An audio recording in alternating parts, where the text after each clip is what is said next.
All I'm asking, Andre, is it possible? And you say it is possible, but it's going to be difficult. Look, we just needed to fix the match against Man United to make sure we win. It's the only way we're going to win, really. What can we do to make sure we win?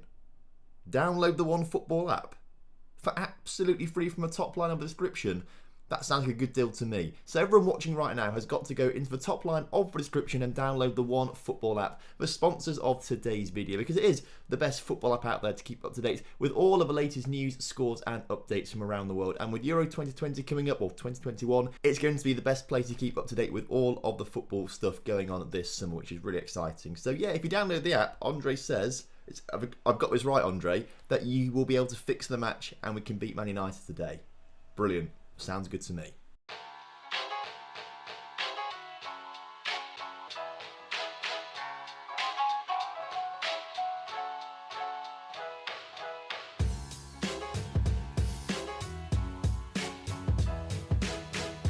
Hello and welcome back to On The Rocks. Hope you're all doing well today and looking forward to probably the biggest game of the On The Rocks series so far as we take on Manchester United in the Champions League group stage, which is very exciting. Since you guys were last here, we've played some really solid football. So we'll have a look at the results from in between fixtures. So last time out, we rescued a 2-2 draw with Celtic at the death there before losing 3-1 to a very good Roma side who are much better than the team that we played a couple years ago. Since then, we have done really well actually. I'm very pleased with the boys scoring plenty of goals. A 4-0 victory over Dundee United started things off in between episodes for us, which was fantastic. And we followed up with another 4 goals in a 4-1 victory over St Johnstone. We then played Man United at home, and despite being absolutely battered in every sort of metric possible, we pulled off a 1-1 draw. We played 5 at the back in this game, as you can see. And I think if you look at it, they had about 20 shots to... 9 of us. I think we had about 5 shots. We had a few more shots than I thought we did have, but United battered us in every sort of metric possible, and yet we still came away with a decent draw, which I was very pleased with there. So a good point for us there in the Champions League group, before going back to scoring another 4 goals against Livingston at this time, who sit bottom of the table, with Anthony Gordon, Sean McRae and Kevin Nisbet in the goals, before we beat Hearts 3-1 there with a fantastic result following an injury to Anthony Gordon. Ethan Ross came on and scored a brace. Luckily for us though, Celtic have slipped up in between episodes. They drew with Hamilton, which allowed us to go ahead of them in the table. So if we look at the league table, you can see we are currently top on 27 points, which is fantastic. Celtic currently 1 point behind us on the 26, and Rangers are currently 6 points behind us on 21. St Mirren's fantastic start to the season has fizzled out as they drop 9 points behind us, but Hibs are still in with a shout a little bit. They're 7 points behind us on 20 right now. So a very good start to the season. We're a third of the way through the regular season, which is fantastic, and we sit top of the pile, which is fantastic, with Kevin Nisbet currently the top scorer once again. In terms of our Champions League group, as you can see here, we are doing phenomenally well. I say phenomenally well. We've got 2 points, but we are ahead of Zenit. So third place is our target, and it's looking pretty decent so far. And if we can get some sort of result against United today, it will look even better for us. So I'm very pleased with how the Champions League is going. I do think top 2, actually, after that defeat to Roma, is probably going to be off the cards, but I think a third place is really possible and doable. So let's jump straight into it. We've got Man United coming up first, then Rangers in the league, then international break, and we'll skip the Kilmarnock game before going into the other Champions League game today against Zenit. We're going to play 5 at the back once again for this one to see how it works out away from home to Manchester United. But Bazunu starts in goal for us with Herrera, Torres and Suva in the back line today. Portia and Daly Campbell as the wing-backs, with Harry Winks, Campbell and Ferguson through the middle of the park, with Nisbet and Ben Knight starting up front, as Shankland has a little injury right now he's coming back from, so we'll rest him for this game, but hopefully Ben Knight will score plenty of goals for us. Now, given that we drew 1-1 at home after being battered by United, I do think going away from home to United, we are still going to get battered and probably come away with a loss. I just can't see us getting into this game at all, really, unfortunately. But it'll be good to see how we test ourselves against one of the best teams in the world right now. They've got some really solid players, Mason Greenwood being one of them. Jude Bellingham passed the ball to him. They've got some great players. I think they've also got Jadon Sancho playing for them. They've also got Dybala playing for them. So they've got a really solid lineup, Man United. So they should be in with a shout of winning the whole Champions League, in my opinion. As Winks plays the ball into Knight, who gets the ball into the middle. Hector Herrera rockets a header against the crossbar. Now, that was the best chance we've had. In fact, of the entire first half, I haven't realised how quickly this first half is going by. We are nullifying United pretty well so far, as another cross from Ben Knight is not really picked up by anyone in the middle. And as I said, Dybala gets it to Bellingham. Bellingham, tackled by Ferguson, but holds on to possession, gets it out to Mason Greenwood, who cuts inside from the wing into our area, just about out to Kimmich. Herrera clears it, and Ben Knight can hold the ball up, then uses his pace to get past the defenders. Ben Knight in the area. Ben Knight shoots, but David De Gea, who must be well into his 30s at this stage of the game, makes a decent save there from Ben Knight's shot. The short corner once again going to Ben Knight, who can put a ball into the middle. Portilla is there, but can't quite get his noggin on the end of it. And Dybala looking to cause a bit of a counter-attack. Hopefully the highlight just finishes now. We don't want to see a Man United goal as Jadon Sancho gets the ball, tackled by Suva, and that's going to be the end of the highlight. And actually, a fairly decent first half. 0-0 is not a bad result at all. If we can keep that up for the rest of the game, that would be fantastic. The downside is Zenit are currently beating Roma. What's the score with Zenit and Roma? If we look down here, I can't see. This is always really buggy, this screen, isn't it? How it never really works properly. They're 2-1 up, though, against Roma. Come on, Roma, please do us a favour and score some goals, because I can't see us winning this game, really. A draw is probably the best we can hope for, as Van der Beek can't quite get his shot away properly, but United still look to come forward. Jude Bellingham into Greenwood, shots blocked, and Ben McNamee gets there. I'm not sure if he's a real player or a regen or not, but he scores a goal for United to give them the 1-goal lead. And this is not good for us. Roma, though, have just equalised. Roma have equalised, which is really good for us. That means that Zenit won't be picking up the 3 points, fingers crossed. If we can just keep level on points with Zenit, and if we beat them in the next game we play against them, it might just guarantee us a third-place finish in the group, which would be fantastic. Hopefully, that is going to be the case. As United get the ball out wide once again, McNamee, the goal scorer, into the area, is brought down by Brian Portilla. Gives away a penalty. That's not the match fixing we needed from Andre Shittigel. I think he's accidentally paid the referee in Man United's decision, which is frustrating. Bruno Fernandes steps up and misses his penalty. This gives us a chance, you know. I think what we do is we take Nisbet off for Shankland and maybe bring Gordon on for Ben Knight up front to see how they get on. Winks will also come off for Thiago, who's not really a ball-winning midfielder or box-to-box midfielder, but we'll give it a go either way. We've done really well so far, I think, today. I don't think the match ratings for the players have really done them justice. I think to keep United to 1 goal has been a really decent attempt from us, particularly because we're just not there yet, obviously, for a Man United team, as Gordon on the edge of the area into Ferguson. Ferguson, could have equalised things for us.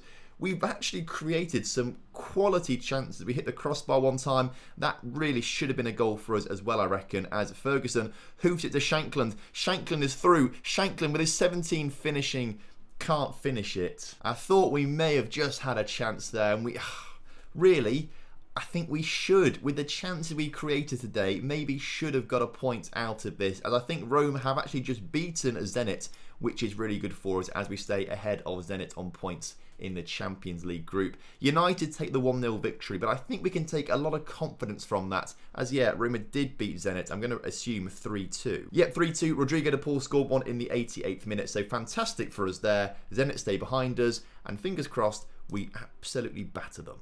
Before we have the chance to do that, though, we do have a game coming up against Rangers in a couple of days, so we need to rest the players for that one and get ready for a big win. After the Rangers game, there is international break, and I do feel bad because Tom Ritchie, our backup keeper, who was the keeper for Scotland during the European Championships this previous summer, keeps getting dropped from the Scottish team now because he's not playing enough games. And I do keep rotating him and Bazunu around. Bazunu plays a little bit more, but Ritchie has got game time. It's just he's not playing every single week like he was at St Mirren last season, and that's hampering him in the bid to be the Scottish #1 keeper, and I feel really bad about it. So what we're going to do is switch back to the 4-4-2. I'll just do the quick pick that I usually like to have for my starting team for this one. So this is the team that I like the most to play, although what we might do is change Thiago over. I think we take Thiago off for Tam McLumper, who's had a really good season so far. But other than that, we'll leave the team as it is, the usual team that you guys know and love. And fingers crossed, we get a good result. So as kickoff is upon us, let's talk about Thiago, because he came in as that sort of big summer signing, being amazing. He's just been rubbish. His average rating, I think, this season is like a 6.6. In a team that's currently top of the league, his average rating is 6.6. Like, he's just not very good. We may have made a bit of a mistake with him bringing him into the team as Rangers go 1-0 up. Harry Winks, on the other hand, who wasn't meant to be quite as good as Thiago, has come in actually and played a lot better. So Winksy, I'm more inclined to start him when we play games. But I think for me, the future is still Tam McLumper. I still want him to play the majority of games in that deep line playmaker position. On the ground, he's like 18 years old, 5-star potential. He's going to be really, really solid for us, I think. Bazunu, though, with a chance to clear out from the back up to Nisbet, who nods it on to absolutely no one, unfortunately. And Rangers with a chance to come straight back to us. They had a poor start to the season, but they have rescued things a little bit and are starting to get into some good form. We haven't actually lost a game in the league yet this season, so this is one of the chances we have to lose right now because we're not playing particularly well. Rangers are coming forward again and scoring another goal. How are we playing so poorly right now after we played really well against Man United? I know it's a different formation and stuff, but I don't know, maybe we shouldn't have changed formation. Maybe we should have stuck to that 5 at the back. But usually we beat Rangers nowadays with that sort of 4-4-2 that we play. So I didn't really think we'd have to play 5 at the back against Rangers. But right now, I kind of wish we had done, as Hector Herrera clears that one out from the back. But Rangers still looking to come forward as we don't pick up the interception there. You hate to see it. And as Celtic are currently winning, they go top of the table at half-time. I'm far from pleased from what I've just seen there. We need to turn it around in the second half, go a bit more attacking, shout, demand more. We've got nothing to lose right now, so let's try and score some goals. Although my inspirational half-time team talk and shouting of demanding more has done absolutely nothing, as the first highlight of the second half comes in the 73rd minute, and it's Rangers looking to come forward as they somehow keep hold of possession there in that situation. How that happened, I have no idea, but Rangers still with possession. Get the ball forward and Bazunu's forced to make another good save. It does say something when Bazunu's on a 7.2 rating and we're 3-0 down. Well, this is not a game we want to remember in a hurry as Rangers get the better of us this time out. Celtic go ahead of us in the table and we just look like fools, and I've got egg all over my face after praising how good we have been all season and how good we should be, and God, you hate to see it. Well, after that disaster, I think I'll meet you guys in Russia. See you in a sec. So when I said see you in Russia, I actually meant see you in Aberdeen, because it's the home leg we're playing against Zenit, not the away leg. I don't know why I got so confused by that. We did play the Kilmarnock game off camera and we got away with it. Kevin Nisbet with a 92nd minute winner to win the game 1-0. Again, we had a lot of these last season, winning the games in the final minute. Looks like we're going to have a few of those again this season, like we did with Rangers on the opening day of the season, for example. But because we are at home, I feel confident enough to play the 4-4-2 against Zenit and get a result. Harry Winks comes into the ball-winning midfielder role, whereas Suter swaps over with Herrera as our ball-playing defender, which is interesting. So fingers crossed those two changes will make a big difference and we get a huge win against Zenit. So if we go on to win this game against Zenit, we guarantee ourselves 3rd place in the group and a chance to play in the Europa League for the second half of the season, as Ben Knight scores a goal which is offside. That was a great goal to score, but unfortunately the linesman did have his flag up and it did look offside to me. Although it's going to VAR. What's the VAR saying? Goal disallowed. I did think it was offside. We're going to see a replay. We are. Shanklin gets the ball into Nisbet, who's offside, and he passes it off to Ben Knight, doesn't he? So it was a great little move, but just a little bit offside. As I was saying, though, we cannot catch up to Roma or United. They are too far ahead of us with 2 games to play in the Champions League group stage left.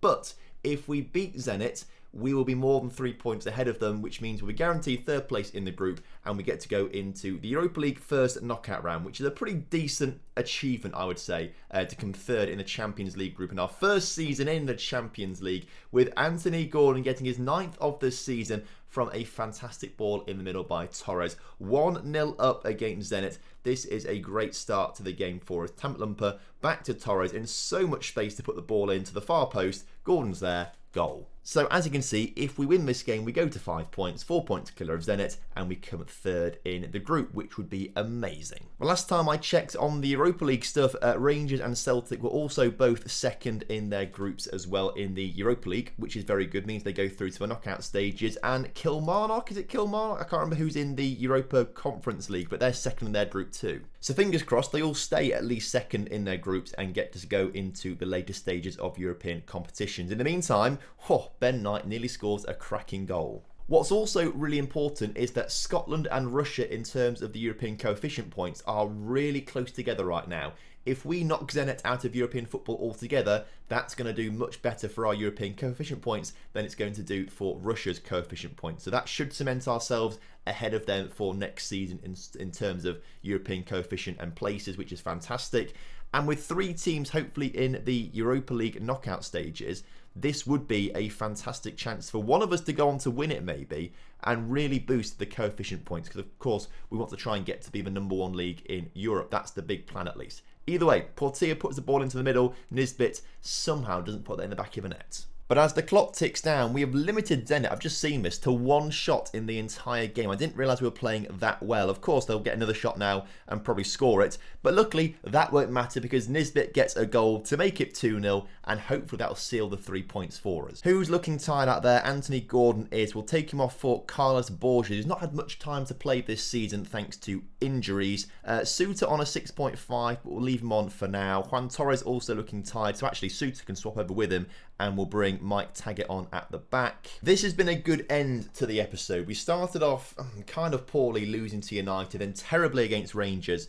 But this, I think we've redeemed ourselves a little bit here and shown that actually, no, we are a pretty decent team and we can do some things when we play football. We're not just a team that's losing to all the other teams around us like Rangers and Man United. We can actually go out and win some games against some pretty decent big teams. Like the Zenit budget is so much bigger than our budget. Like, they've got so much money to spend on players and wages, and yet we're the ones absolutely schooling them today on our tiny little budget in comparison. So for me, I think this is a fantastic achievement. We've guaranteed ourselves 3rd place in the Champions League group, which also means Europa League football for the second half of the season. I'm happy with that. And we also get given £2.5 million for just winning a game, which is absolutely mental. What does that mean for our finances? £32 million in the bank now. Oh, you love to see it. So given that we have now qualified 3rd from our group, I don't really see much of a point in doing the Roma game on camera next time out. So I think we'll come back for St Johnstone and Hearts just before the winter break and the January transfer window, because we need to talk about some contract extensions for some players next episode. Because if we have a look at the expiry dates, there's a lot of players with contracts expiring. John Suter, Kevin Nisbet, Thiago. Anthony Gordon has his contract expiring at Everton this coming summer. So ideally, we get him sorted out with a contract as well. So there's some big players coming to the end of their deals that we need to get sorted out before January so other clubs don't come in and bid for them. But thank you ever so much for watching today's episode. I hope you guys have enjoyed it. And of course, if you have done, make sure you do drop a like on the video for me and subscribe to the channel if you're new around here. And make sure you do leave a like on the video. Did I say that already? I feel like I might have done. I've got into a bit of a loop in my head. I don't know. I don't care. Like the video, subscribe, leave a comment down below, and I will see you next time. Have a good one. Goodbye.